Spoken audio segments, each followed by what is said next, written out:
Going everyone, it's Sam. Today I want to show you my portfolio and I want to show you how it's broken down in cryptocurrency. Now, maybe I'll do this for my stock portfolio. If you want me to do that, let me know.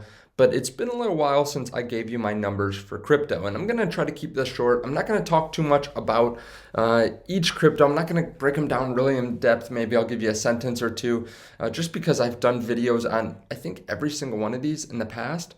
So you can go back through. If there's a specific one you want to know my bullish thesis on, you can go search the channel for it. Also, I will say too, I'm going to show you the breakdown, the percentages, but I'm not going to show you how much I actually own. That's happened over time that I haven't shown that, just because of the fact that it is kind of different with cryptocurrencies, because you can be held up or you can be ransomed and stuff like that. So I'm just a little bit more careful about it than I used to be. So if you guys don't mind hitting the subscribe button underneath the video, I do want to say before we get into it too, that Zach Prince, the CEO of BlockFi, just said we have had productive ongoing dialogue with the regulators at the federal and state level. I know this is something that people have been worried about, that they weren't going to be able to pay interest on their accounts anymore, but they say that they will continue to earn crypto interest as they always have. So if you guys want, there's a link to BlockFi underneath the video. They also started doing a extra giveaway. When you sign up for their credit card, you get an extra $75 on the first use of that credit card, and you get unlimited 1.5% back. So overall, crypto is pretty down today, which is a good day, I think, to yesterday was a good day to talk about where we're at with crypto, some of the upcoming catalysts, but now I think it's important to talk about diversification, allocation, that kind of thing. There isn't too much news today either, so I thought that was good. So first of all, we have some of the lower exposure cryptos. So I don't have much in AVAX or Donkey. AVAX I want to put more into. It's a great layer one. It's just that by the time that I read enough about it and felt comfortable with it, it had gone up pretty significantly. So if we fall down more, I wouldn't mind getting a larger position in AVAX. Also, Donkey is one that I like too, but I use it as a utility token on Donkey's platform. If you haven't heard of it, I have a full video talking about how I was making passive income on Donkey. So you can look for crypto passive income, and it's one of the first videos that comes up on my channel. And then Luna. I have 1.5% in Luna. I really like the Luna ecosystem, and I really specifically like Anchor Protocol. So I plan on buying more, and I have been buying more. I didn't start buying until this year, any Luna tokens. So some of these smaller allocations are because I got in a little bit later. The price had come up a lot. We were in a bull market, so I was just a little bit more cautious. And I will tell you about my stablecoin position at the end of this too. DOT, I have 1.6% in. I trimmed that a little bit recently just because there hadn't been much activity with the parachain auctions. And just to be clear, I still like it. If I didn't like it, then I would have sold completely out of it. But I can't, also I should have said this at the beginning, but I can't make everyone happy with this list. I don't have everyone's altcoin on here, but I have 1.8% in Mana. I bought that. I started to buy it when it was under $1 right after the Meta announcement, and I bought a little bit more on the way up, and now it's sitting around $3, so it was still a good buy. Phantom I've been adding to recently. They have a ton of total value locked compared to the market cap, and it's undervalued when you look at that at least. So I think that this is a great crypto that's slightly more risky than something like Solana, but less risky than some of the 100 plus cryptos, the ones that are not in the top 100 and the top 50. It was last time around a $5 billion market cap last time I looked, but it might be something like 4 now. Then VeChain hasn't been doing much recently. I've just been holding on to my bag for about this whole year almost. It was one of the first altcoins I bought last year. VGX, I've been adding to slightly, but also I get interest in VGX on the Voyager platform. Every time I look at this, I think I should add more because I need a little bit more to get to the next tier on Voyager. So I should add more to Voyager token. And right now it is getting pretty cheap. There's a kill zone on Voyager that would make a lot of sense to buy a lot because of the fact that in the last year they bounced off about 1.5 to 1.6 multiple times. When we had some of the lows last summer, it went to 1.52. It's around 1.88 right now. It was around 1.8 at the lowest point. I think it was yesterday or this week. So Voyager token is being hit pretty hard right now, along with a lot of these. I mean, you're going to see my portfolio is more geared towards some of the high caps. And the fact is they just move a lot less and they're a lot sturdier in situations like this when there's a lot of uncertainty. Sol token Phantasma is the next crypto on this list. It is probably one of my smallest cryptocurrencies. It's definitely the smallest on this list except for Donkey. But Sol is a smart NFT platform. I think that there's going to be a lot of momentum for that industry or that sector over the next year or two, over the coming years really, but specifically the next year or two. Then BNB, I have a position in that. I have trimmed a little bit recently just because they haven't been moving as quickly. I had sold a couple months ago some of it, and now I'm just holding on to it, staking on Trust Wallet. Then Cardano, I trimmed some of recently, and it's not because I hate Cardano. People said that in the video where I talked about how I sold some of my Cardano. I'm just a Cardano hater. That's not the case. I still hold about 60% of my Cardano. It's just that they move much slower. And I was having a conversation with someone the other day about this.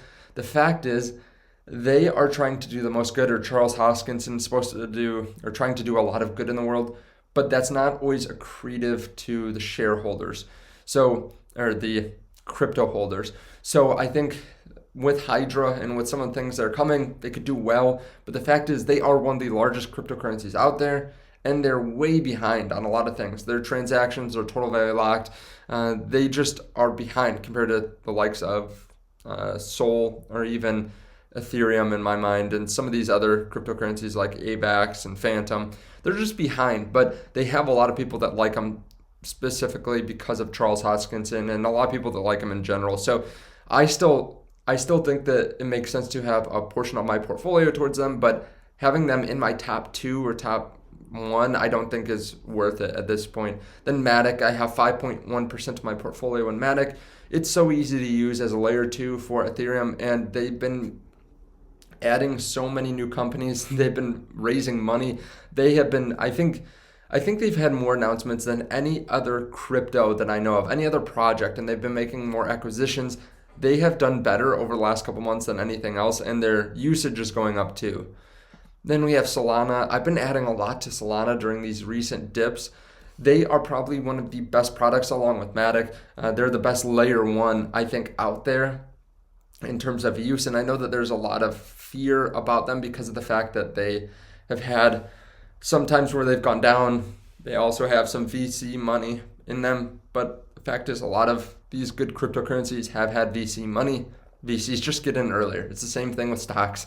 But they have gone down a couple times, but that's because they've been running hundreds of thousands of transactions a second. They've been very congested because they are so popular. So they're going to continue to get better. There's a lot of money in Solana. There's going to be a lot of people that want it to continue to improve. So it's just going to continue to get better over time. And they are very young. Remember, they have not been around since 2017 or 2015 or 2013 like some of these other cryptocurrencies. They are very, very young. Then Ethereum is the next biggest cryptocurrency. It is my second largest cryptocurrency. And I just see it as a safer play. It's one that institutions can put money in, a significant amount of money, and they're not going to blink an eye at it because of the fact that it is a $400 billion market cap. They're not going to throw it in some $10 billion cryptocurrency. They're going to be throwing it into Ethereum and Bitcoin. That's why KPMG bought Ethereum recently. The first thing that they think of when they think of DeFi is Ethereum as the most total value locked. So the risk reward is just slightly different. There's less reward, but also less risk at this point with Ethereum 2.0 coming too. I think that will be bullish. Of course, I think there will be a selling of the event. I've said that many times because there is going to be a large amount that's unlocked. And then the largest position besides something else that I want to talk about in a second is Bitcoin. Bitcoin, I have 43.1% of my portfolio in, which brings it to an even 100% between all these different cryptos. I have to have the most in Bitcoin, even if it's just 10 or 25x, whatever. Let's say it hits $1 million in 10 years. That's an insane increase in value. It's immutable. It's Caesar resistance is going to be really important over the coming years with everything that's happening in Russia and other things that could happen. I think that Bitcoin is the safest, and I think it has a better risk reward than just about any stock out there. So putting money in Bitcoin, I think, makes a lot of sense. Now, I didn't include stablecoin in this list because of the fact that I wanted to show you the portfolio breakdown for my actual cryptocurrencies. But when you bring stablecoin into the mix, I have a significant amount of stablecoin. The value of my cryptos is about the same as my stablecoin, and I have it in yield producing projects and websites and dApps. So I have it in a couple different places. One is BlockFi, so I talked about that earlier. One is Anchor. Then I have a couple other places too, but they pay me anywhere from 8% all the way up to 20%. So I realize that there's more upside in cryptocurrencies, but the fact is that pays for all my living expenses. So I feel like that is almost a separate investment completely. Now it is tied to the crypto market, but the fact is I see that as a safety net, a huge amount of money that if there is stuff that hits the fan, I can throw a lot more into crypto, I can throw a lot more into stocks, and I get a really good return between the 20% and the 8% and everything else. I think I get about a 15 or 16% return, which after taxes is still 9 to 10%. And that's better than a lot of different investments. Now, of course, there's higher risk in this than buying something like the S&P 500 that's going to return me 10%. But there's also not risk where if the market falls 5 or 10%, that all my stable coins are going to fall down too. So the fact is, I think there is a benefit to it. Fact is, it's just a great product right now that offers a lot of yield. Let me know what you guys think about this portfolio underneath the video. Thank you guys so much for watching, and I'll see you in the next one. Bye.